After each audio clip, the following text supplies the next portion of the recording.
All right. Whoa there. Good morning, Harvest Community Church. How are you guys today? Good. My name is Micah, and I get the privilege of serving as the lead pastor here at Harvest. And as Mike and Sarah just mentioned, if you would, say hello to me if you're new here. I'll be at that Next Steps table after the service as well.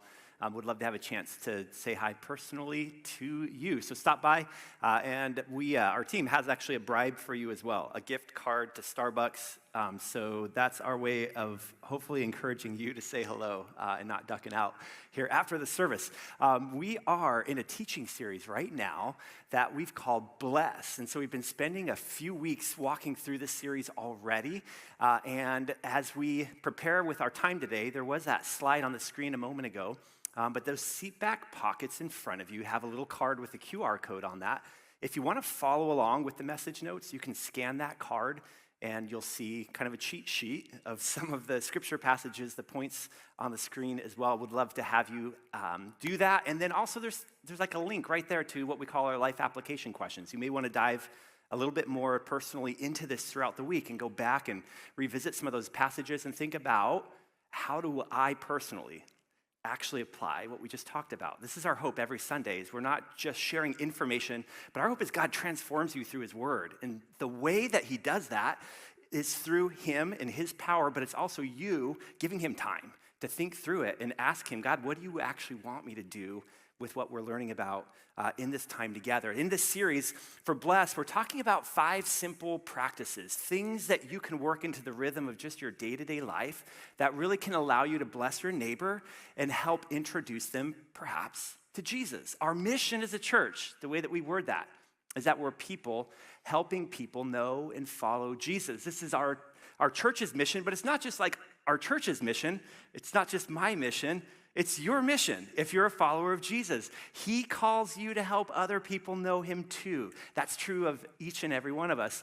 And our hope with this series is we realize, if you are like a lot of us, oftentimes when we think about the reality of our call and that mission, we more hope that people know Jesus than we know how to help them to know Jesus and to know what it means to follow him. And so in this series, in these rhythms and these practical steps throughout our week, these are a tool for you, for me, to do more than hope that people would know Jesus, but understand, what can we do like today, in this week, in my workplace, within my family, in my neighborhood? What practically can I actually do to help people know Jesus? And so I hope that you're diving into that personally.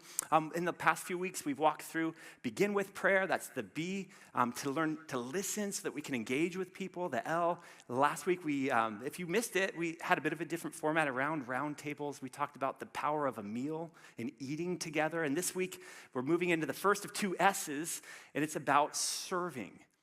The title of the message today, if you want to jump in, you'll see that in your notes, but that Jesus actually calls us to serve others, and he models that for us. I was thinking, though, about my own history, my own background, when I think about learning how to serve people. Coming out of high school, the first real job that I had was working at an airport hotel in the Phoenix area. My role was a Bellman shuttle driver concierge. We kind of were a blend of those 3 things. I like to say concierge because that just sounds cool. Bellman, depending on what you think, may not sound quite as cool, but we kind of had the responsibilities to pick up people from the airport, take them back, help them with their luggage. And then honestly, our team, because we realized if we were the place that people went to for information, it was financially rewarding. So we took upon ourselves being like the hotel concierge. In that first impression, here's what I learned. If in the first impression that I have that I get to make with somebody at the airport, I can just wow them a little bit and then make sure they know who we are and what our team does and leave them with the realization, I would hope, that, hey, anything that you need, just come find me. If I'm not here, stop by the bell desk. Our team will take care of whatever you need. What I learned in that role was the better that I served people, the more money that I made, okay? It was this very practical piece. Somebody's clapping for that, all right. So it was very practical. When I think back, I've had some conversations over the years of some things that helped me foundationally to maybe be prepared for ministry. That job in my seasons of college and working in that phase of life there, I look back and that built a foundation in some ways of serving people, It honestly, it helped this really. So I'm a social introvert, but I would say I was shy in high school. Those are two different things. If you don't understand, that's a different conversation. But it helped break my shyness because I had to interact with strangers all day long. Didn't change my wiring, but it helped give me a different skill. You following with me? It was foundational and helpful. But you know what? I realized that, to be honest with you, there was this correlation at work of the better I serve people, the more rewarding it is financially for me, but that didn't always translate into the rest of my life. I, like maybe a few of you, oftentimes would dodge opportunities to help other people out because I didn't really want to. Are you with me? Maybe this is only for a few of you in the room. Okay, so specifically in that season, I also met and dated and married my beautiful wife, Bethany. And so we, as like a young married couple, she was doing well and had finished college and was teaching. I was slowly finishing college when we were first married and first season, and that was working at the hotel while going to college, and we were newly married. Now, here's something I realized in our first year of marriage is there was this run-in that we had, and she was right, I was wrong, just to say that up front. Hey, all right. Someone was just waiting for that. So, but here was the reality. I worked and served people at work. I kind of served myself at school, right? Completing and working hard for that. I would get home, and there was this thing called the Xbox. And my mentality was I've just worked hard here, I've worked hard there. I'm just gonna burn off some steam and play video games. Now, here's the problem. At home, I had a wife who also worked hard and did things, and then we were there, and we had this kind of run-in where she helped me to understand that she did not, I was gonna say the word demanded, she required and really by all means should have from me, not just the last of my energy, but some of the best of my energy. So I had this moment, I remember this realization where the Xbox just had to go. It wasn't, I'm a grown-up now. I need to do grown-up things and get rid of that. But I share that to share with you that maybe you, like me, you have a challenge that when it comes to serving people, you know what to do, but you don't always want to do it, right? And we have these opportunities that we may miss. You are in a community and you may know your neighbor's moving on Saturday and there's going to be a moving truck. And your temptation is to make sure you're not home on Saturday because you don't want to get stuck, right? Helping your neighbor. Or you may have a phone call and it's from, that person. And so you just dodge the phone call and let voicemail because you're sure they're going to ask you for something. You know what I mean? Where we have these situations, we have opportunities where we can serve somebody, but we don't necessarily want to. Now, in a bigger picture, when we think about these blessed rhythms and the mission of the church to help people know and follow Jesus, we need to be deliberate about how we do that so that we move from really just hoping that people would know Jesus to helping them. It's going to require something of us. In this passage that we're going to spend most of our time in today, if you want to turn there, if you have a Bible app to get ready, we're in the New Testament Gospel of John, so John chapter 13, and we're going to look at this brilliant teaching moment that Jesus has with his disciples. He's going to model something for them that give us an understanding of what it means to serve others and what God's heart looks like. Leading into this moment, if you're familiar with the New Testament, you have 4 Gospels, Matthew, Mark, Luke, and John. John's Gospel is interesting. He shares this story we're going to read. He doesn't talk specifically about what sets up communion for us and the Passover meal that Jesus describes. And those other Gospel writers, they share Jesus' words around that Passover meal and what he says about the bread and what he says about the cup of wine. And John knows all of that. He was sitting there with Jesus during all of that. And John gives us this different picture of what Jesus does right before that meal. And it's pretty revolutionary. We're going to see that together in our time. And so as we look at that, if you look at John chapter 13, starting in verse 1, you can read some of this with me on the screen as well. It says this: "Now before the feast of Passover, when Jesus knew that his hour had come to depart out of this world to the Father," so John's writing, he knows he's telling us about the cross, the crucifixion, the death, and then the resurrection of Jesus that's about to happen, Jesus knowing all that happens, it says this, and Jesus, having loved his own, talking about his disciples who were in the world, he loved them to the end. And so what does he do to demonstrate that love? It says, Jesus, knowing that the Father had given all things into his hands and that he had come from God and was going back to God, here's what he did. He rose from supper, laid aside his outer garments, and taking a towel, he tied it around his waist, and then he poured water into a basin and began to wash the disciples' feet and to wipe them with the towel that was wrapped around him.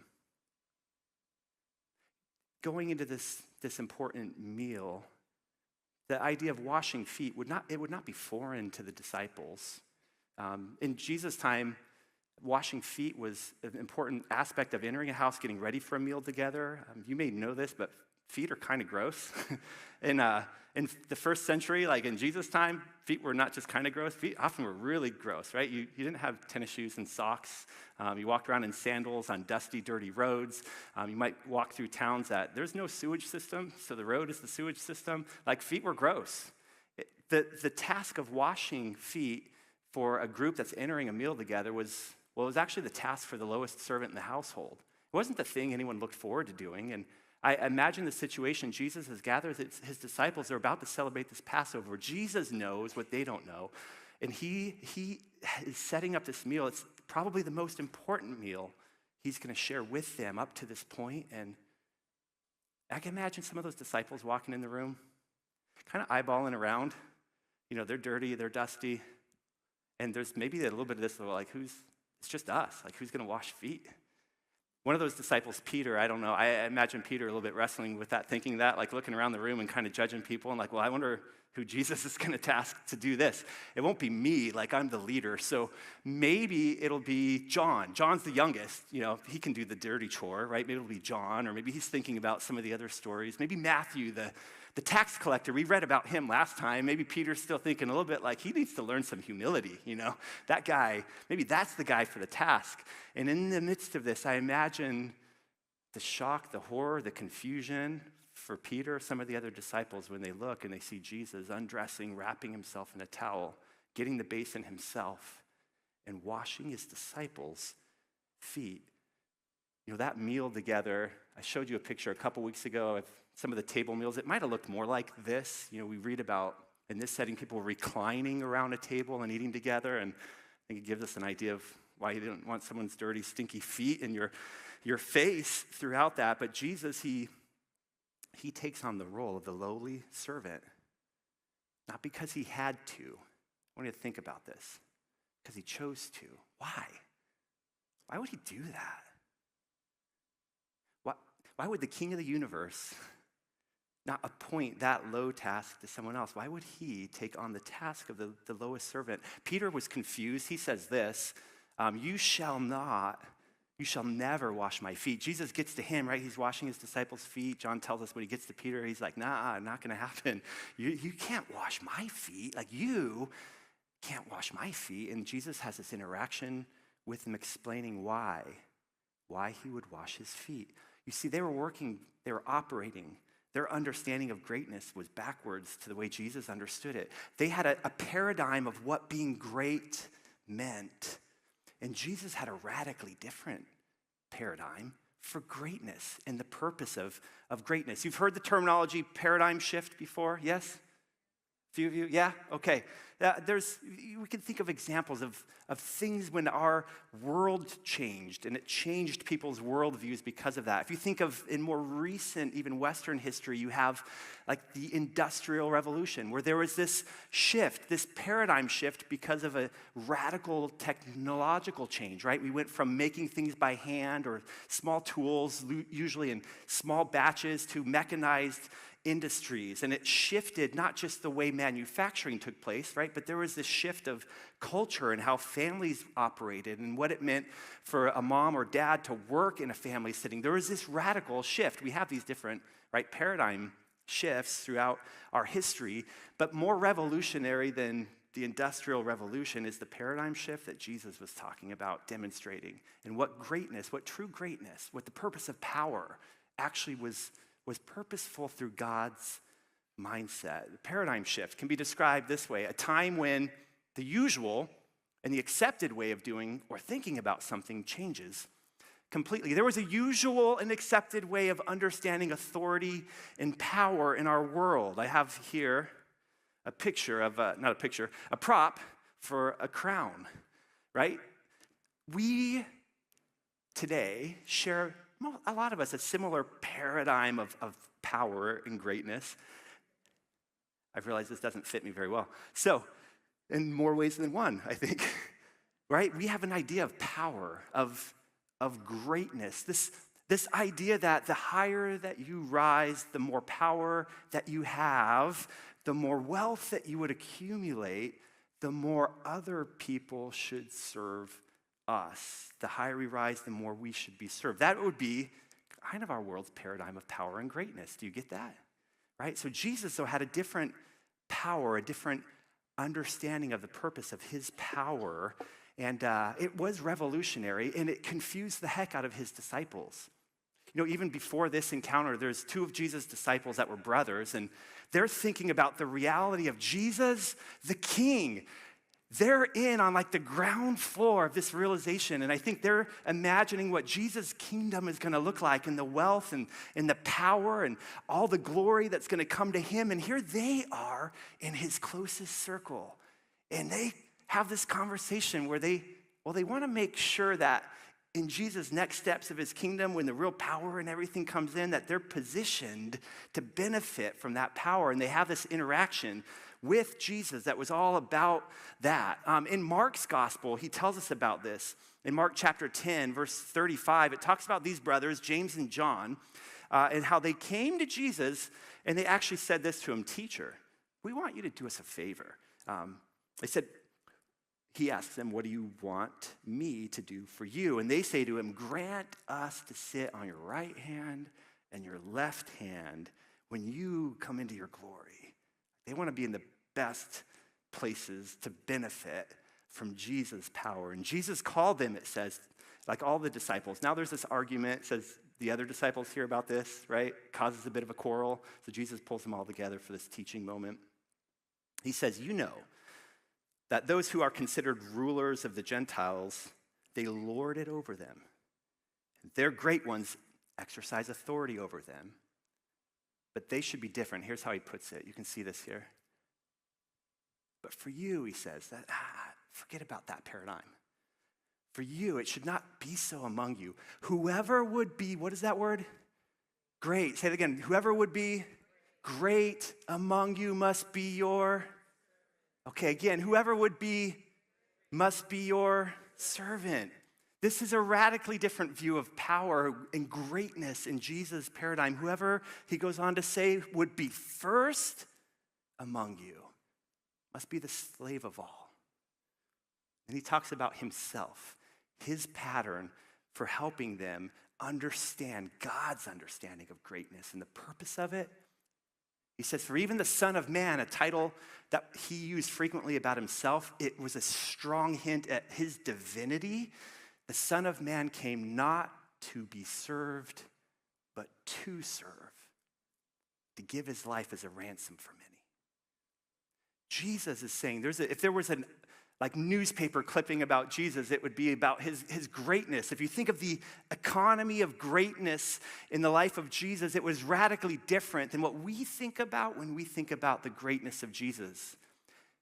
It's easy for us to maybe look at the disciples and think, how didn't y'all get this, right? If you think of Jesus, even his entry into earth revealed, through his incarnation, there was a leaving of what we think of greatness behind and a humility to take on the role of a person, a human. He leaves the authority of being the Son of God in heaven to take on flesh and enter earth.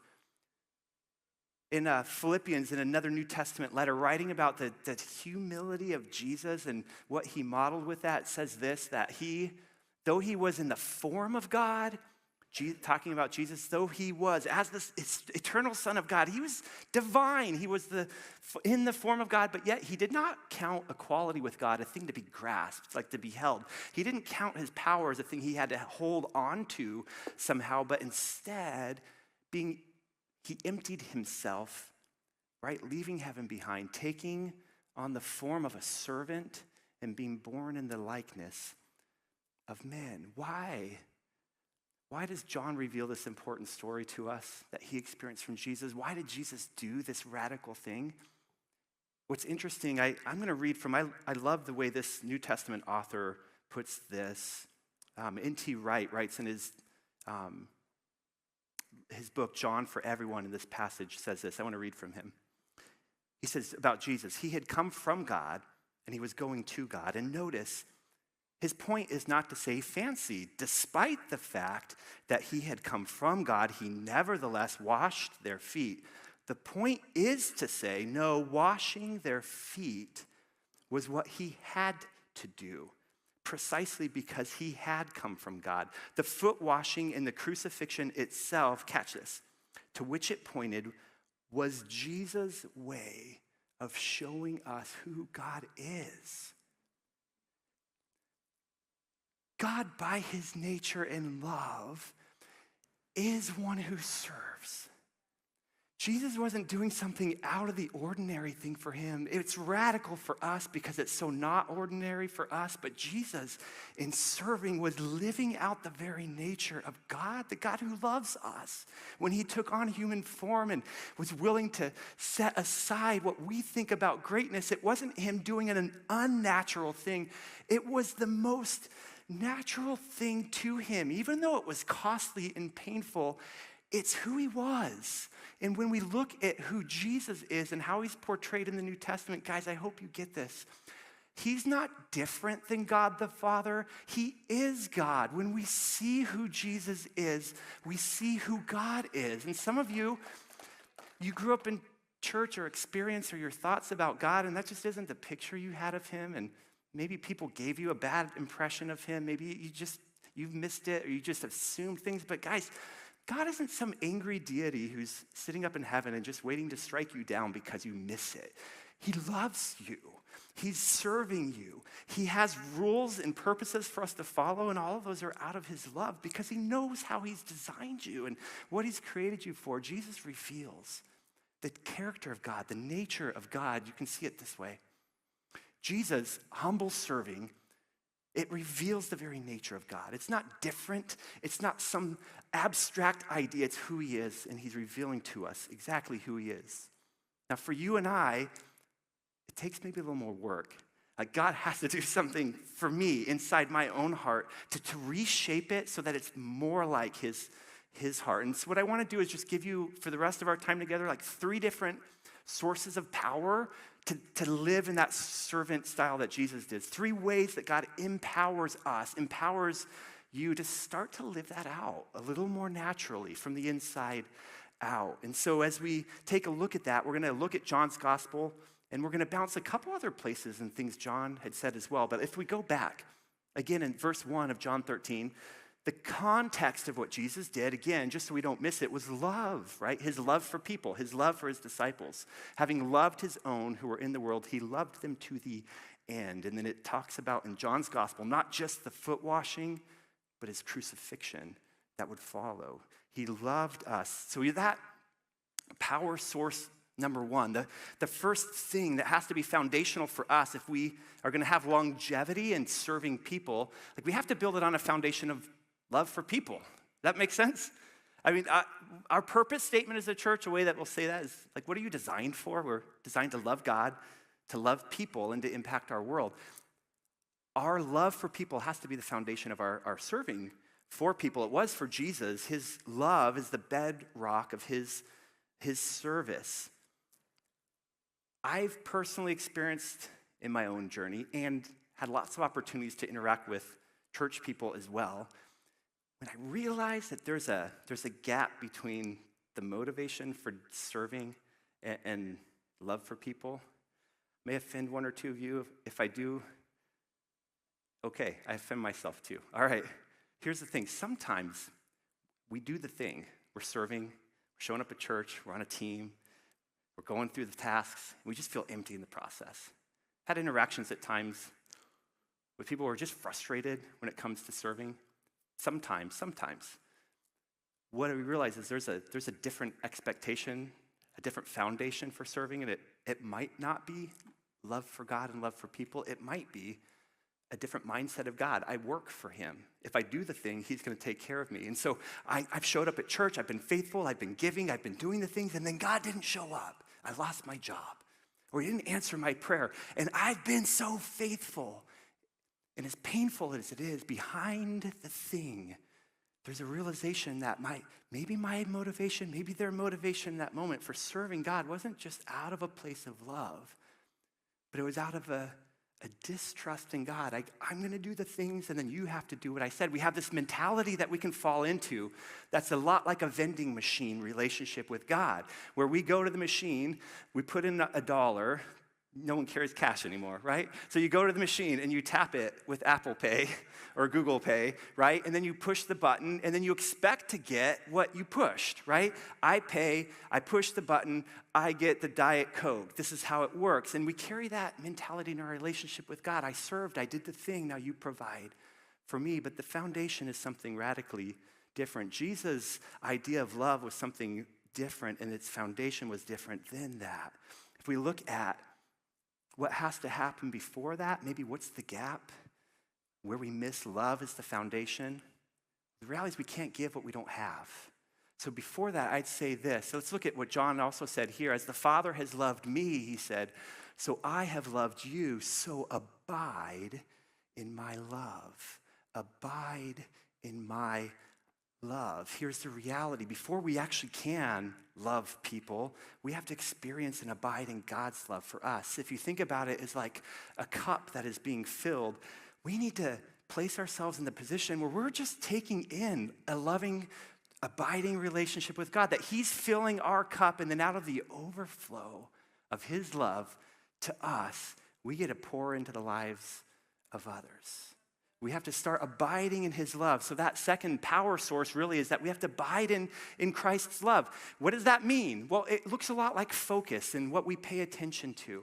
As we think about abiding, a way to think about that is focus. We focus on who God really is, his nature to love us. We spend time with him in his word. We allow him through our focused efforts to tell us who we are and who he is, and then believe what he says. Through his word, we allow ourselves to be filled up by him. Abiding in Christ's love comes before serving others. For some of you, you are super faithful servants of the Lord, and you may need to remember, though, that it's a dangerous thing to allow your serving Jesus to outpace your being with Jesus. In other words, you can try to do for him out of a place where you haven't been with him already, and we end up empty. We're pouring out of an empty vessel. We start with him. As we abide in him, he overflows us. I love what John also says. He records Jesus in this amazing passage where he's talking about the way he's the life and the water that we need, and he fills us up. And Jesus says this, whoever believes in me, as the scriptures had said, out of his heart will flow rivers of water. And he's talking about that overflow of the Holy Spirit in our lives that takes place when we actually abide in him first. And we give out of others, out of a sense of an abiding relationship with him that, let me explain this, that I think looks like celebrating the good news of Jesus. Right before that, Jesus said, whoever believes in me, right? So that's the good news, the gospel part. When we don't just hear the good news of Jesus, but we believe it. What fills us up is truly understanding that God in the flesh came, he died for me, and he rose again from the dead. He sits at the right hand of the Father with all power and authority, and now he says, I'm sending my Holy Spirit. I'm going to fill you up. I will empower you to do everything I ever ask of you. I will never leave you or forsake you. My love for you, no one can hinder. There's not a height or depth or any enemy. When we live in that and believe in that, God overflows us, but we celebrate that in our own time, in our own lives, and in our relationships. We need to not just think of the gospel as the thing at the beginning of our journey where we say yes to Jesus, but like the beginning of every day where we remember it's all about him, and that's really good news. He's everything I need. So we've said these three things, that we need this power source in our lives. Like it starts with loving people, but the reality is before that, it has to start with us being loved by Jesus and leaning into that. And that, man, if every day we can celebrate those truths in our lives, we become people in a place that we can then maybe start to commit to the pattern that Jesus gave us. So look, it said this in John 13. We're back to Jesus. He's washing his disciples' feet. And then he says this: when he had washed their feet, he put on his outer garments, right? He dresses back in his regular clothes. He resumes his place back with them, ready to eat together. But he doesn't leave the moment without helping them understand and learn from it. He says, do you understand what I've done from you? You call me teacher and Lord, and you are right, for so I am. But if then, he says, your Lord and teacher have washed your feet, you also ought to wash one another's feet. He's saying, I didn't just do the thing as a demonstration. I also do the thing because, guys, this is what I'm calling you to do. This is what helping other people know and follow me should look like. It looks like loving and serving. It's not a quest for power, but what Jesus says is there's this radically different paradigm where instead of the more that I get, the more wealth that I get, the more you serve me, God says the more power that I have, the more wealth that I have, the more people I get to serve. This is the flip that Jesus has invited us to make in our lives. When we do this, we lean into the example of Jesus. He says, I have given you an example, a pattern, a picture to follow, an understanding of what I've got. An apron as an example. Jesus washed the stinky, dirty feet of his disciples, and he says, that's the picture, guys. Take all of the power that I'm going to give you and invest all of that in serving people, sharing the good news of who I am with them. Guys, there's so many ways in our lives that we get to live out this calling. That to bless our neighbor, Jesus invites you, he invites me to serve them. We've talked about how we can do that, and throughout all these practices, we begin with prayer and we listen and learn about people and their story, and we get to celebrate meals together and invite people in and all of that. If you're doing that thing where you work, where you live, in those relationships, you're going to learn about people and know real ways that you could actually do something for them that they actually really need because you've gotten to know them.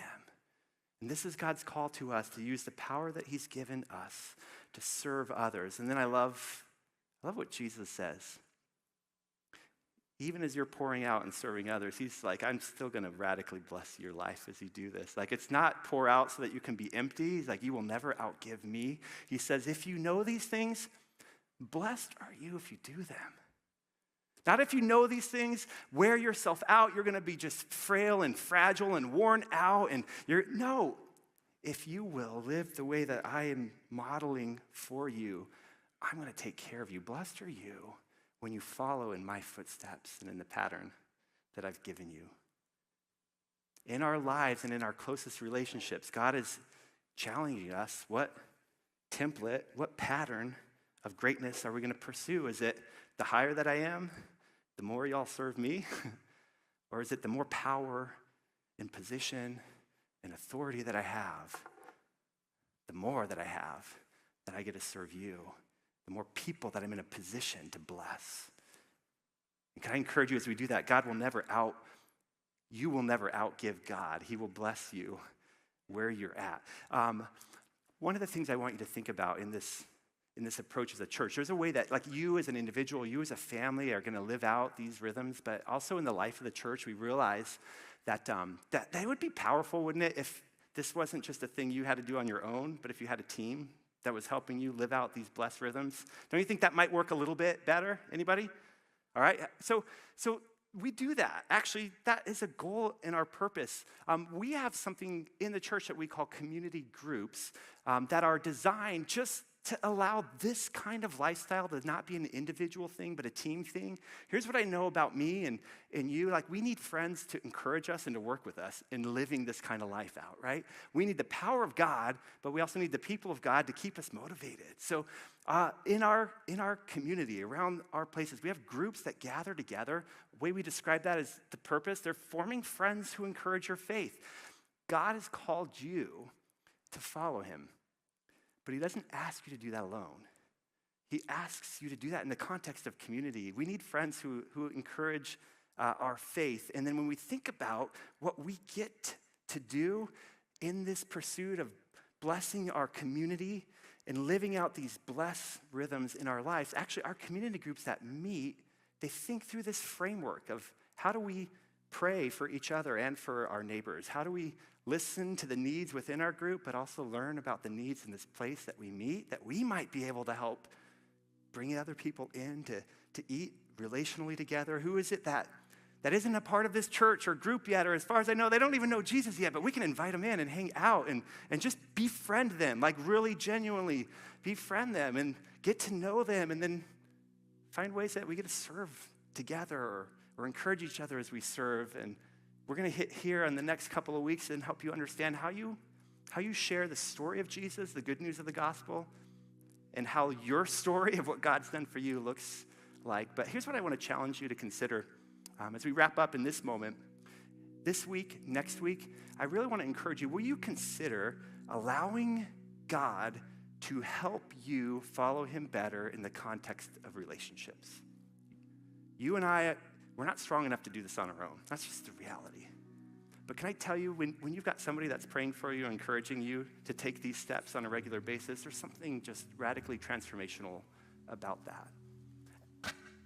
In a moment, Mike and Sarah, our hosts for the day, they're going to come out and give you some practical steps of what that can look like and how you can get involved inside of these community groups. And I want to add just one other thought for you, all right? For some of you, there's this might be the logical next step for you. For some of you, maybe you're just kind of newer in your relationship with God, and you're wondering, like, how do I just understand, like, foundationally, what it really means to be a follower of Jesus? In the past few weeks, we've also talked about a form of group that asks a little bit more of you, but gives great opportunity over the course of a year, I think, for God to help you in a profound way. We're calling these discipleship cohorts. It's going to be a weekly gathering. Some of these groups are going to start in the next few weeks. But if you're interested in learning more about those, pay attention to what Mike and Sarah are going to say at the end. As they come out, let me pray for you. God, I am so thankful for you and your love and your goodness. Jesus, the way you serve because you love us, and the way you ask us to serve also because you love us. And so I pray for each person in the room that there would not be one here who gets stuck where they are right now in their relationship with you, but that all of us, by your grace, would take steps in following you in the year ahead. We ask in your name. Amen.